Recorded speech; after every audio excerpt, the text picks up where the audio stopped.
Halo semuanya, kembali lagi bersama Suntu. Welcome back to Suntu Stories. Yes, jadi hari ini kita akan bermain game lagi. Kita akan main game Agree, Disagree. Baby, itu putih. Apa nih putih? Oh.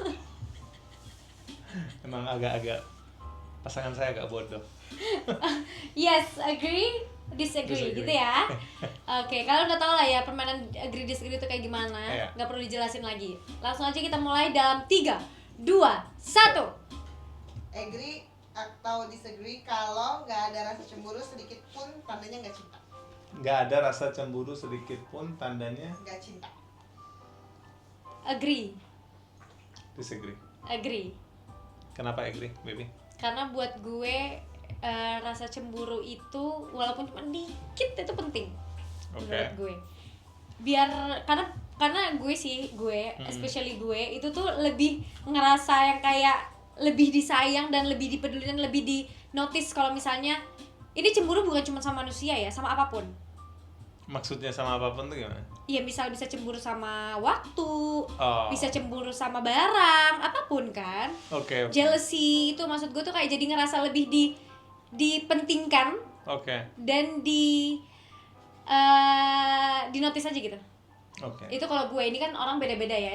Itu kan terserah gue dong. Iya, opini. Nggak ada opini yang salah kok. Iya. Kalau buat gue disagree, karena gue ngerasa kalau hubungannya udah mateng, itu biasanya kecenderungannya juga apa ya, kayak trust-nya tuh udah 100%. Dan trust-nya kalau 100% tuh kemungkinan cemburu hampir nggak ada sih jatuhnya. Dan kalau gue ngerasa cemburu tuh biasanya bukan kekurangan di pasangan kita, tapi sebenarnya kekurangan di kitanya. Kayak gitu. Itu opini aja ya. Nggak apa-apa. Ya. Oke. Kalian lebih setuju yang mana? Komen di bawah. Yes. Oke, next. Next. Cinta pada pandangan pertama itu nyata. Agree. Disagree. Agree. Because I felt that. Enggak. Oke. Gue dulu apa lu dulu? Lu dulu deh. Oke. Ini sebagai orang yang pernah mempelajari psikologi ya dalam Oke. kuliahan. Oke. Jadi tahapannya itu mungkin pandangan pertama itu kalau bahasa Inggrisnya disebutnya infatuation. Infatuation itu bahasa Indonesianya apa ya? Kayak bukan cinta sih. Cinta itu kayak itu dalam banget kata cinta, ngerti gak sih? Kayak lu infatuate dulu tuh dalam konteks lu suka fisiknya nih orang sama perilakunya nih orang. Lu kenal juga nggak sama nih orang kan? Ketika lu mengenal dia lah baru masuk ke tahap yang lu mulai care sama nih orang. Setelah itu lu mulai ngeliat kekurangannya dia lah, baru lu yang kayak lu ngerasa awalnya pasti ingin merubah dan lain-lain. Itu tahap hubungan yang sangat normal. Tapi lama-kelamaan lu menerima semua kekurangan dan kelebihannya, barulah di titik itu disebut cinta. Wow, mungkin ya karena lu udah lebih berpengalaman ya dibanding gue. Iya. Gue ini kan anak baru ya. Iya. I'm still 22. Iya. Jadi tuh kayak mungkin bahasanya tuh bukan cinta kali ya. Iya. Tapi lebih ke kayak Terpesona. pada Infatuation itu pandangan terpesona, yes, ya. because that's what I feel about you at first. Iya. Gitu, makanya gue tadi bilang agree. Maksudnya kayak I understand cinta itu very deep, gak Iya. segampang itu dikeluarkan atau Iya. diungkapkan. Tapi buat gue mungkin bahasanya itu bukan cinta tapi terpesona. Kalau terpesona setuju, karena biasanya yang sering dipandang itu kan fisik Iya. dan perilaku ya. Ya kalau Kecocokan di fisik dan perilaku. generasi gue ini kan ini beda generasi. Iya. Di generasi gue ini kita pukul rata it's cinta pada pandangan pertama, karena yang kayak cinta, ngerti gak sih? Iya. I mean, gue cinta sama lo, gue suka sama lo gitu. Iya, biasanya Ya, menurut gue orang-orang pada ngerti sih maksud apa yang biasanya gue- dari maksudnya terpesona itu juga bahkan bisa ke tahap obsesi ya. Iya. Lo terobses sama si orang ini sampai lo berusaha semaksimal mungkin untuk kejar, tapi biasanya kalau nggak berubah menjadi cinta juga bisa fade out, ngerti nggak? Bisa capek di tengah jalan sebenarnya. Kalau itu tuh cuman menurut gue itu cuman bahasanya aja, baby. Cinta pada pandangan pertama. Iya. Bahasanya aja. Everybody knows that cinta itu harus lebih deep dibanding itu. Bukan cuma lu lihat and then lu cinta. Enggak, maksudnya itu cuma bahasanya aja. Bahasa in the beginning, ngerti gak? Padahal itu tuh kayak terpesona pada pandangan pertama. Tapi kayak setelah kita 2 tahun berhubungan kan, maksudnya I think you know the difference. Yes. Dibanding lu pas suka sama gue di hari pertama, Dan sekarang yang lu ngelihat gue dari kacamata yang sangat berbeda kan, lo juga tahu bedanya, which is cinta and which is not. Makanya jatuhnya berarti bukan cinta pandangan pertama, tapi kalau cinta disagree dong. Ya lu agree nggak apa-apa. Ya agree aja, tetap aja itu bahasanya aja yang tinggal diubah. Oke, next. Perempuan yang harus mengerjakan semua pekerjaan rumah. Disagree. Perempuan harus ngerjain semua pekerjaan rumah. Disagree. Disagree banget lah. Disagree banget. Kayak emang. Gue nggak suka laki-laki yang patriarki. Sama, gue juga nggak suka laki-laki patriarki. Maksudnya disagree aja kalau misalnya nih kayak terkadang siapa yang lagi sibuk aja, siapa yang lagi free aja, saling membantu aja kalau mau. Terus maksudnya kalau misalnya malah saling membantu di rumah itu malah lebih harmonis nggak sih? Jadinya nggak ada hitung-hitungan. Takutnya nanti tiba-tiba satu orang ada yang bad mood yang kayak lu aja dari tadi nggak ngapa-ngapain, gue nih dari tadi yang ini, you know? Agree. Pasti ada maksudnya manusia itu kan pasti ada, terkadang ada emosi, ada PMS, you know? Like ya menurut gue sih apapun itu harus equal.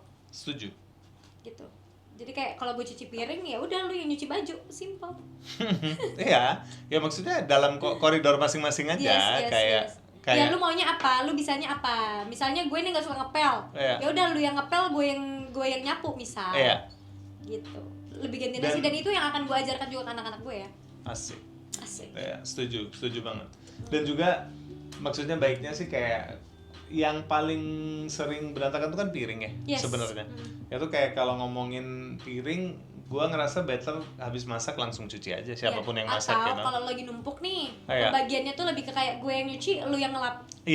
Something like that. It's romantic too. It is. Actually, daripada lakinya di dalam kamar, ya kan main HP, terus bininya di luar kayak pembantu, big no for me.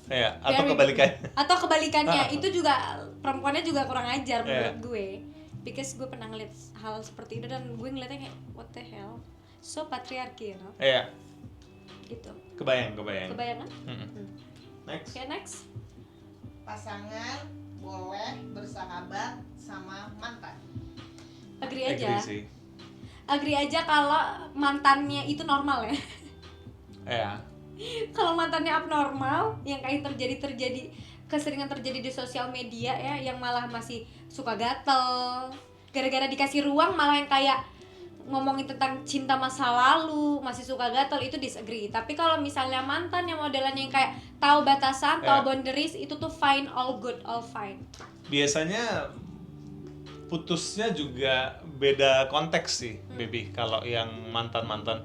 Karena kalau break up-nya itu nggak asik, terus yang ternyata satu belum move on, yang satunya udah move on, satunya nggak suka, satunya suka, itu kayak sebenarnya persahabatannya bisa jadi potensi masalah ketika. Makanya putusnya pun harus sama-sama sudah merelakan dan sama-sama kayak kita harus move on ya. Baru di situ lu punya pasangan lagi, pasangan lu juga akhirnya juga bisa menerima bahwa lu sama mantan lu bersahabat. Yang pasti gue agree bisa bertahan sama mantan, tapi jangan sampai mantan lu ini kan gimana pun juga menang sejarah ya. Maksudnya menang sejarah itu mantan lu, misalnya lu berhubungan sama mantan lu let's say 2 tahun ya, terus lu punya pasangan baru yang baru setahun. Gimana pun juga secara durasi waktu kan mantan lu lebih kenal sama lu daripada sama pasangan barunya, right?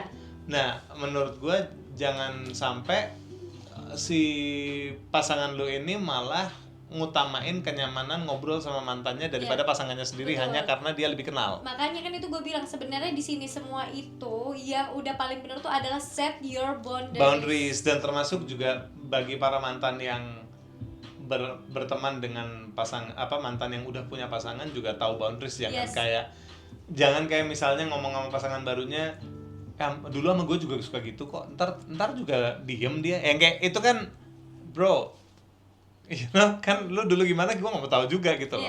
Lebih kesana. Maksudnya intinya kayak lu nggak apa-apa mau temenan sama mantan lu asalkan tahu boundaries satu sama lain, terus menghargai satu sama lain. Terus juga lebih ke ini sih, menghargai pasangannya si mantan lu juga. Gitu. Kuncinya itu gue yakin banget bisa berteman, maksudnya yang terjadi sama kita juga kan. Itu kita berteman dan lain-lain, fine, all good. Gitu sih. Next. Setiap pasangan harus ngedate minimal 1 kali seminggu. Agree, baby. Setuju sih, agree sih.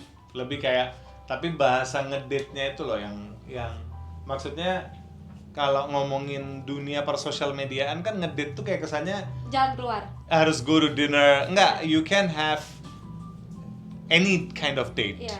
You can even have walking date. Date jalan bareng, jalan kaki bareng.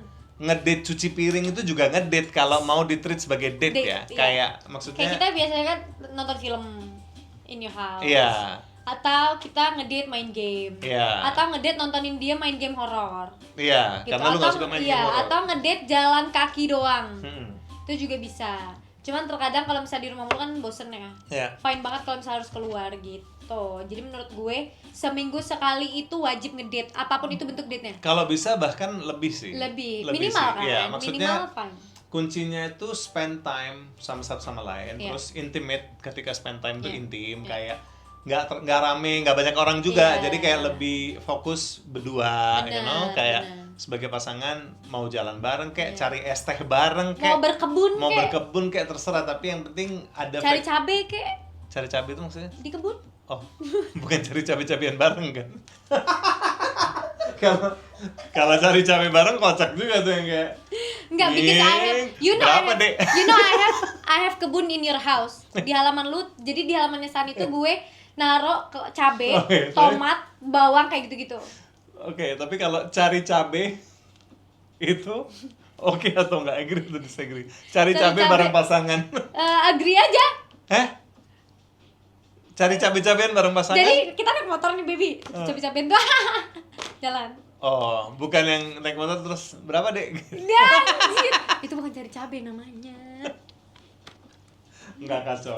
Bercanda. Lagian lu cari cabe lagi. Bahasanya berarti pemilihan Iya. katanya sangat tidak tepat ya, Besti. Iya. Oke, sudah habis. Oke, that's it? Oke. Tambahin apa satu lagi? Satu lagi. Satu lagi, agree atau disagree kalau perempuan nggak boleh kerja? Perempuan nggak boleh kerja. Wih, disagree Disagree banget. Apaan loh? Disagree. Hah. Kalau dari Baby kenapa? Kalau dari gue tuh lebih ke kayak perempuan, gimana pun perempuan, walaupun ujung-ujungnya jadi ibu, walaupun ujung-ujungnya jadi istri, ya kan, dia itu tetap harus punya dunianya sendiri. Itu satu. Dia juga harus tetap punya uang sendiri karena tidak biar nggak terlalu bergantung sama suaminya. Kita tidak tahu 5 tahun, 10 tahun ke depan terjadi apa terhadap hubungan persuami istrian ini, we don't know. Maksudnya kita sudah banyak melihat contoh-contoh di luar sana.